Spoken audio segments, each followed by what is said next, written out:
क्योंकि वक्त की थोड़ी कमी है। बैरिस्टर साहब, अब वहाँ क्या होता है, बरतानिया में किस तरह से होता है, बरतानिया का कानून क्या कहता है, वहाँ किस तरह से इन तमाम तर सूरत हाल को टेकअप किया जा रहा है? जी, बहुत शुक्रिया साहबा, थैंक यू वेरी मच। बरतानिया में आप सब जानते हैं कि जी डेमोक्रेसी है, यहाँ पे एक सिस्टम है। तो ऑफशोर कंपनी बनाना या सेटअप करना इलीगल नहीं है, ये लीगल होता है। जस्ट जो उसका पर्पस होता है वो लीगल या इलीगल होता है कि किस पर्पस के लिए की गई है, लेकिन अदरवाइज कंपनी सेटअप करना जो है बिल्कुल इलीगल नहीं है।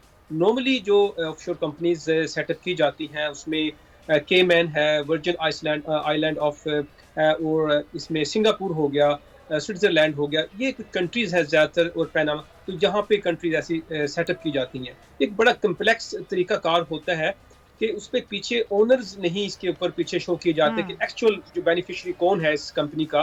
कंपनी के अंदर कंपनी, फिर उसके आगे यानी एक कंपनी के पीछे 8, 10, 12, 20 से ज्यादा कंपनी भी होती हैं, जस्ट कम्प्लेक्स बनाने के लिए कि राइट ऑनर तक ना पहुंचा जा सके। अब जहां तक पैसे की बात है कि यूके के अंदर अगेन के यूके में भी ऑफशोर कंपनी सेटअप करना कोई प्रॉब्लम नहीं है, की जा सकती है, लेकिन उस कंपनी को डिक्लेयर करना और उससे टैक्स अवेड नहीं किया जा सकता एज पर एज उसका यूके के साथ लिंक हो।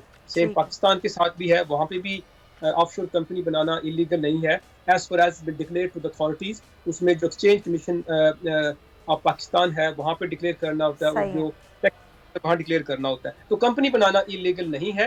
हाँ, अलबत्ता अगर कोई टैक्स अवेड किया गया है या कोई ऐसी किसी पब्लिक वही फॉर्मूला है पूरी दुनिया में। बिल्कुल सही। बैरिस्टर साहब बहुत शुक्रिया सर आपके वक्त का।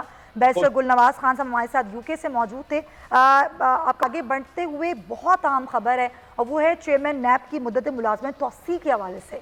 ज़ाहिर इस पर अपोजिशन का अपना मौक़िफ़ है नाज़रीन, लेकिन एक मुस्तविदा तैयार कर लिया गया है वज़ारत क़ानून और इंसाफ की जानिब से, और वो नैब के मौजूदा चेयरमैन जैसे रिटायर्ड जावेद इकबाल की मुद्दत मुलाजमत तौसी के हवाले से है, यानी कि 4 साल उनको तौसी दी जाएगी, और जल्द ही ये समरी जो है वो वज़ीर आज़म को भेज दी जाएगी।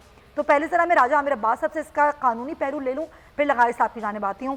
राजा आमिर अब्बास साहब, जब चेयरमैन नैब की मुद्दत मुलाजमत तौसी की हम बात करते हैं तो इस पर एक मामला उठता है, और वो ये कहा जाता है, एक परसेप्शन है कि जी ये हो नहीं सकती, ये कानून और आइन के ख़िलाफ़ है। क्या वाकई आप मुझे बताएंगे सर सादा अल्फाज में कि कानून और आइन के ख़िलाफ़ है?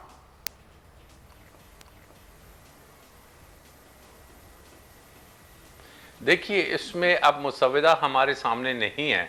अगर तो सिंपली उनको 4 साल की एक्सटेंशन दे दी गई है, और चेयरमैन नैब की जो अपॉइंटमेंट का तरीक़ाकार है उसमें अगर तरामीम नहीं की गई, जो हुकूमत को इतराज़ था कि लीडर ऑफ द अपोजिशन से हम कंसल्टेशन नहीं करेंगे, और उसमें हुकूमत के पास रास्ता यही था कि आप लीडर ऑफ द अपोजिशन को सब्सटीट्यूट करके उसकी जगह उसको रिमूव करके या कोई चीफ जस्टिस का नाम ले लें, सुप्रीम जुडिशल काउंसिल का नाम कानून में डाल दें, और फिर उनसे कंसल्टेशन करके एक नया चेयरमैन लगा दें। मौजूदा चेयरमैन को 4 साल की सिर्फ एक्सटेंशन देना और वहाँ पे खामोशी रखना, ये आपके मुल्क का जो कानून है जिसको हम नेशनल अकाउंटेबिलिटी ब्यूरो कहते हैं, उसमें कतहन उसकी खिलाफ वर्जी है। उसमें क्लियर लिखा हुआ है कि it's a non extendable post, इसको ना एक्सटेंशन दी जा सकती है और ना ही दोबारा से री अपॉइंटमेंट हो सकती है।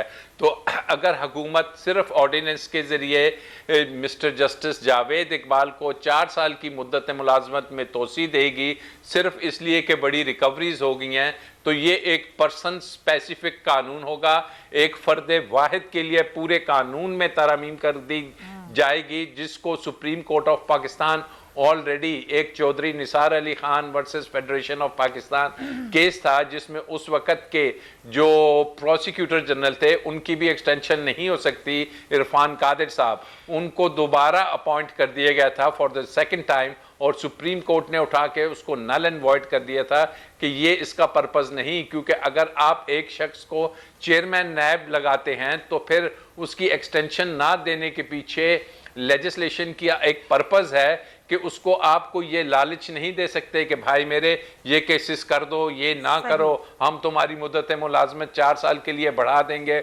उसको पता होना चाहिए कि मैं 4 साल के लिए आया हूँ, ना मुझे कोई निकाल सकता है ना मुझे कोई एक्सटेंशन दे सकता है। तो अगर सिर्फ एक्सटेंशन होती है तो ये कथन कानून की खिलाफ वर्जी होगी, कानून की खिलाफ वर्जी होगी। और ना सिर्फ ये लगाई साहब, ये तो एक कानूनी पहलू था ना कि ये होना नहीं चाहिए, लेकिन ज़ाहिर एक परसेप्शन है ना कि अपोजिशन ये समझती है कि इसलिए एक्सटेंशन दी जा रही है ताकि जो केसेस चल रहे हैं वो वैसे ही चलते रहें, बल्कि उनको और आगे बढ़ाया जाए।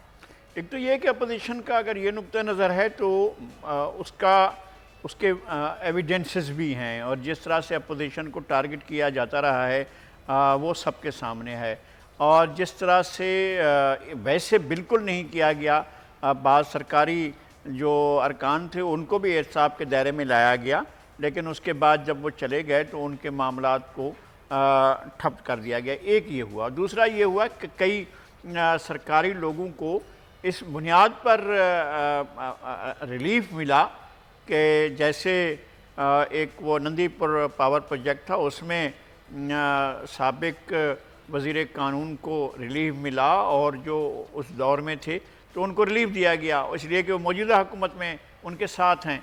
तो एक तो ये सबब, और दूसरा सबब ये है कि उन्होंने जो बेसिक केसेस चल रहे थे उनकी आमद से पहले जो चीज़ें जिनकी इन्वेस्टिगेशन हो रही थी या जिनकी इन्वेस्टिगेशन होनी थी, वज़ीर आज़म के हेलीकॉप्टर केस का, मालम जब्बा का, BRT का, ये सारे मामलात इनकी तहकीकात होनी थी, और ऑन द रिकॉर्ड हैं चेयरमैन नैब कि भाई मैं अगर इनकी हुकूमत, तो हुकूमत क्या इससे टूट नहीं जाएगी अगर हमने इनके खिलाफ कार्रवाई शुरू की?